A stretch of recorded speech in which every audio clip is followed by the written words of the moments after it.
दोस्तों, आज फिर मैं नई परख के दर्शकों को सीधा संबोधित करने वाला हूं। आज फिर मैं नई परख के दर्शकों को सीधा संबोधित करने वाला हूं। हमेशा की तरह मेरी बात बिना किसी लाग लपेट के, बिना किसी हेर-फेर के सीधी और सटीक होगी। दोस्तों, अब जब बिहार में मतदान समाप्त हो चुका है, मतदाताओं ने रिकॉर्ड वोट डाल दिए हैं, तो अब वक्त आ गया है एग्जिट पोलों का।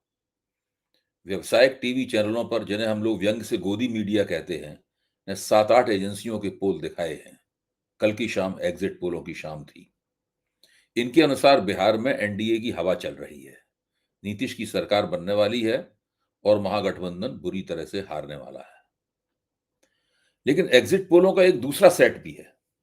मैं इसकी चर्चा भी यहां पे करूंगा। इन एग्जिट पोलों की गोदी मीडिया के चैनलों पर कोई चर्चा नहीं हुई। ये है सोशल मीडिया के मंचों पर किए गए एग्जिट पोल। इन एग्जिट पोलों में दोनों गठजोड़ों के बीच में नजदीकी टक्कर दिखाई गई है, लेकिन नतीजा महागठबंधन के पक्ष में निकाला गया है, यानी पलड़ा थोड़ा सा महागठबंधन की तरफ झुका हुआ है। अर्थात अगर सारी परिस्थितियां ठीक रहीं, तो तेजस्वी की सरकार बन सकती है, यानी सत्ता पलट सकती है।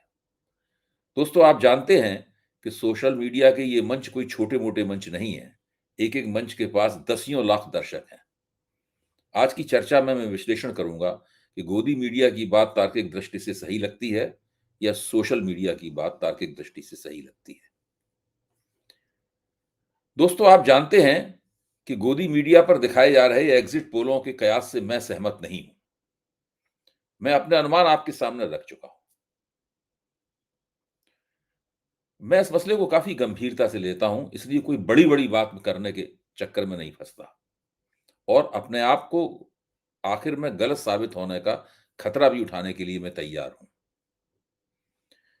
इस खतरे को उठाते हुए मैं आपसे कह चुका हूं और एक बार फिर कह रहा हूं कि बिहार के चुनाव में सबसे बड़ी पार्टी बनकर राष्ट्रीय जनता दल यानी तेजस्वी यादव की पार्टी उभरेगी।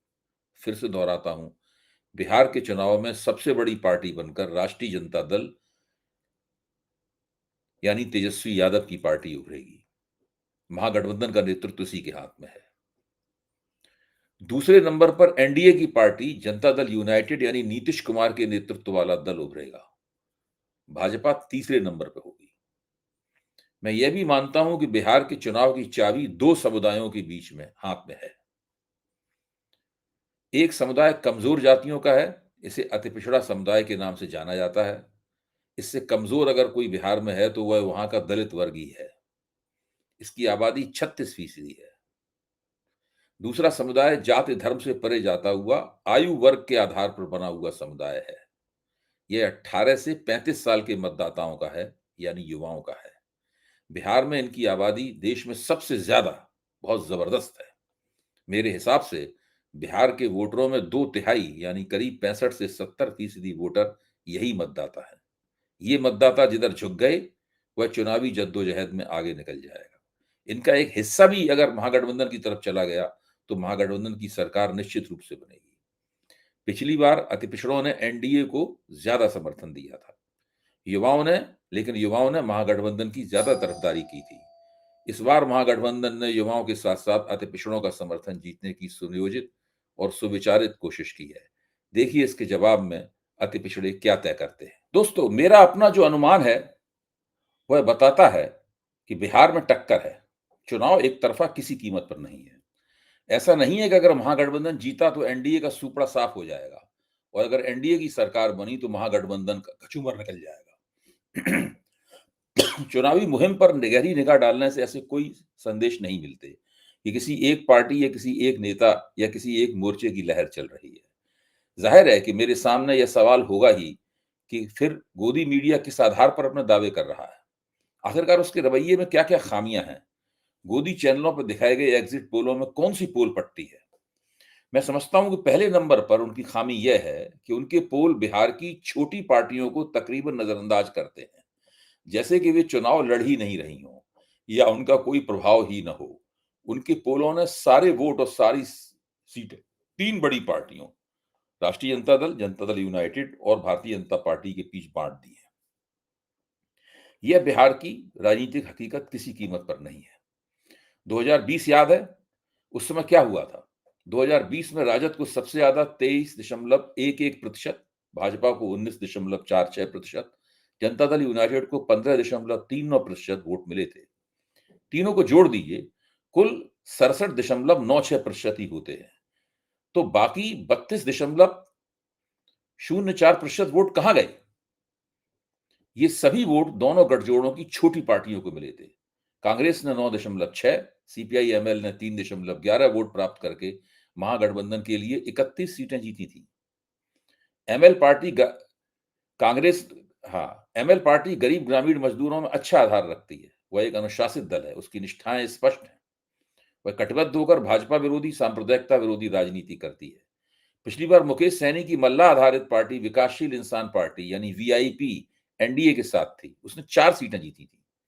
इसी तरह जीतन राम मांझी की महादलित आधारित पार्टी हिंदुस्तानी अवाम मोर्चा या हमने भी 4 सीटें जीती थी। उपेंद्र कुशवाहा की राष्ट्रीय लोक मोर्चा यानी रालोमो लवकुश वोटों वाले आधार की पार्टी है, उसे 6 सीटें मिली थी। इस बार सैनी की पार्टी महागठबंधन के साथ है। चिराग पासवान ने उस चुनाव में नीतीश विरोधी राजनीति करते हुए भाजपा के साथ साझबाज की थी।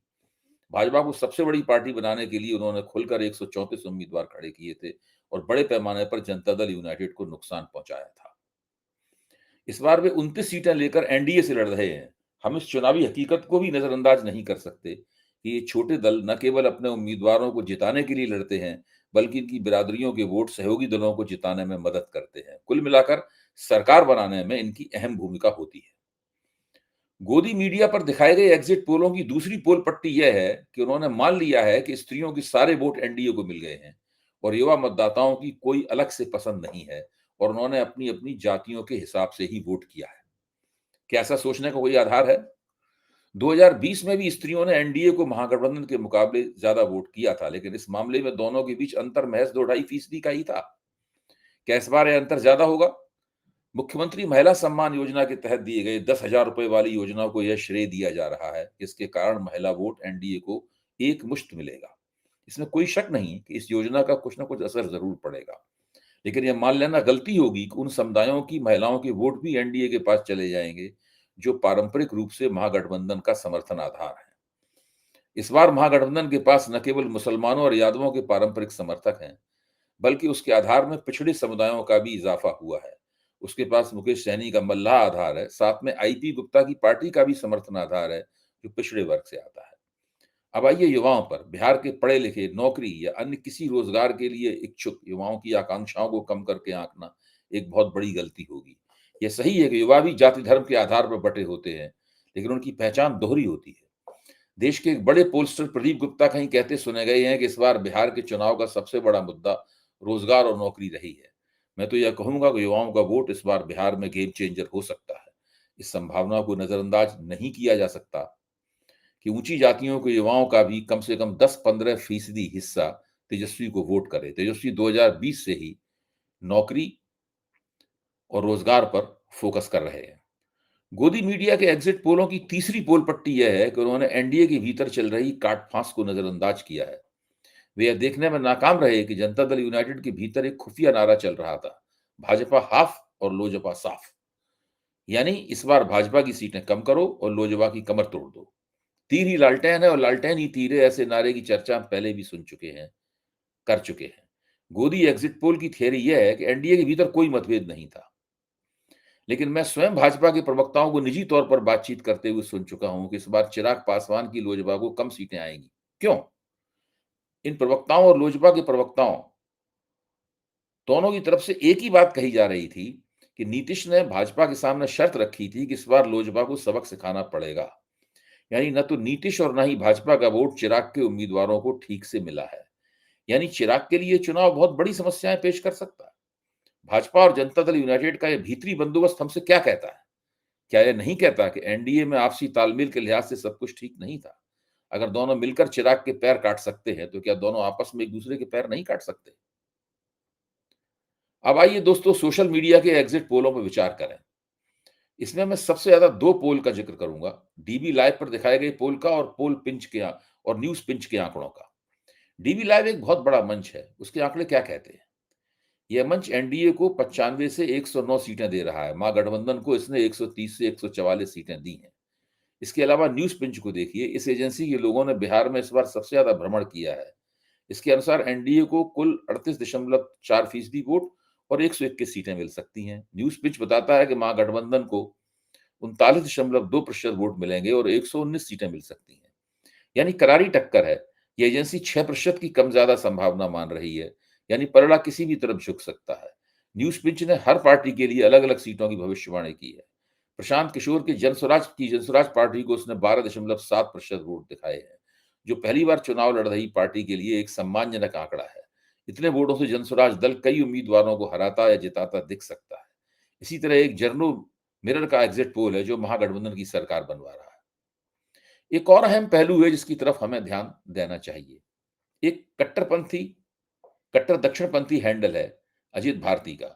उसने नागरिक लैब के एआई आधारित एग्जिट पोल प्रसारित किए हैं। इसमें एनडीए को आगे दिखाया गया है, लेकिन सबसे बड़ी पार्टी के तौर पर राजद ही दिखाई गई है।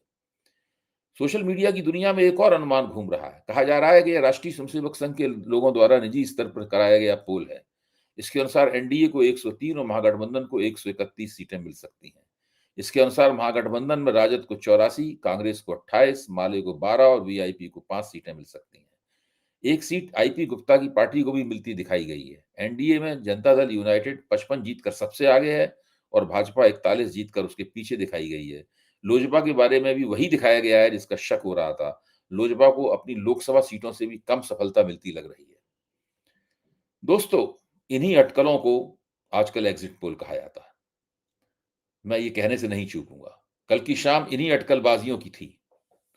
हालांकि यह कहते हुए मुझे कुछ अजीब सा लग रहा है। एक जमाने में मैं एग्जिट पोलों को थोड़ी गंभीरता से लेता था। मेरी अपनी संस्था सीएसडीएस लोकनीति बड़े करीने से सर्वेक्षण की साइंस का सहारा लेकर यह काम करती थी। लेकिन धीरे धीरे मीडिया बाजार के दबाव में और भाजपा के सत्तारूढ़ प्रतिष्ठान की आंखों में चढ़ने के लिए एग्जिट पोल करने वाली एजेंसियों ने गड़बड़ी करनी शुरू कर दी। देखते दिन की उनके पतन और पराभव की जमीन तैयार होने लगी। उन्हें सबसे बड़ा झटका 2024 में लगा। उसमें बड़ी बड़ी एजेंसियों ने मोदी के स्वर में स्वर मिलाते हुए भाजपा को 350 से 400 के बीच सीटें दी। नतीजा क्या निकला? इन सभी ने मुंह की खाई। एक बड़ी एजेंसी की सर्वे सर्वा, जिनका कभी एग्जिट पोलों का बेहतर रिकॉर्ड रहता था, अपनी नाकामी से दुखी होकर एक चैनल पर फूट फूट कर रोने लगे। सोशल मीडिया के एग्जिट पोल मुझे हकीकत के इसलिए नजदीक लगते हैं कि उन्होंने बिहार के चुनाव में टक्कर दिखाई है। महागठबंधन का पलड़ा कुछ झुका हुआ दिखाया है। मेरे लिहाज से यह अनुमान यथार्थ के नजदीक है।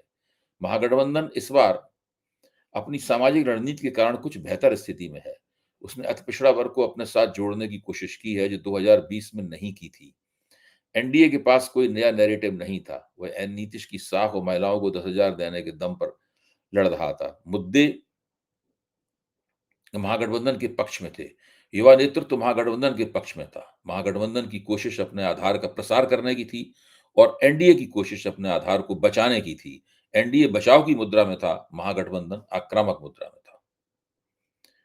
इतने विश्लेषण के बाद दोस्तों, मैं केवल यही कह सकता हूं कि अब मैं अपनी बात खत्म करूंगा, यह कहते हुए कि अब तुम्हारे हवाले वोटर भाइयों, आप लोकतंत्र को बचा सकते हैं। पूरी उम्मीद है कि 14 नवंबर को जवाहरलाल नेहरू के जन्मदिन पर आप यही संदेश देते हुए नजर आएंगे।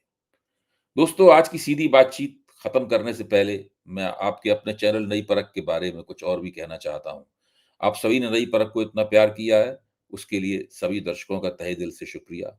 अगर आप चाहते हैं कि मैं आपके लिए अलग से कंटेंट बनाऊं, आपकी टिप्पणियों पर प्रतिक्रिया करूं या आपके चैनलों पर आपके सुझावों पर चर्चा करूं, तो आप हमारे चैनल के साथ खास तरह से जुड़ सकते हैं। अगर आप नई परख चैनल का हिस्सा बनते हैं, तो आप मेरे वीडियो बाकी सब्सक्राइबरों से 1 घंटे पहले देख पाएंगे। मैं आपकी बातों का जवाब दूंगा, आपके लिए हर दिन स्पेशल शो करूंगा और आपके सुझाव अपने वीडियो में शामिल करूंगा। आज के लिए बस इतना ही। धन्यवाद।